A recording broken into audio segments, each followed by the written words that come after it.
Good day everyone. Today is May 14th and our gospel for today is according to John 15 verses 9 to 17.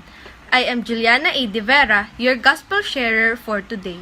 Sinabi ng Panginoon na kung paanong iniibig ako ng Ama, gayon din naman iniibig ko kayo. Manatili kayo sa aking pag-ibig. Mag-ibigan kayo gaya ng pag-ibig ko sa inyo. Love one another. Ang sarap ng pagmamahal ng Diyos. Ito ang gusto niya para maging lubos ang ating kagalakan dahil alam natin na mahal tayo ng Diyos.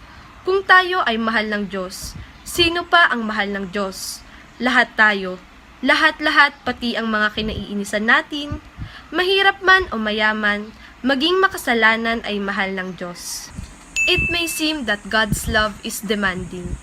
It is full of spirit and promise, yet it just simple means that He unconditionally loves all the people in the same way.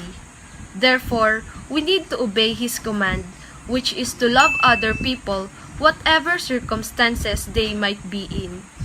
This kind of love will bring us joy, not just a simple joy, but the deep-seated sense of happiness of having Jesus Christ in our being.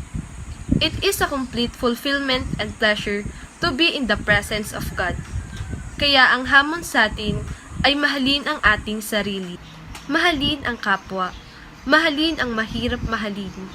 Ang pagmamahal sa kapwa ay pagpapakita ng malasakit, pagrespeto at pag-alaga sa kanila. Dahil ang pagpapakita at pagpaparamdam ng mahalaga sila ay nangangahulugan na mahal mo sila. Always remember that the best way to find love is to find God. That's all. Please subscribe on Facebook PH YouTube channel, download the Facebook app, or visit and register at www.facebook.ph. Thank you, keep safe, and God bless everyone.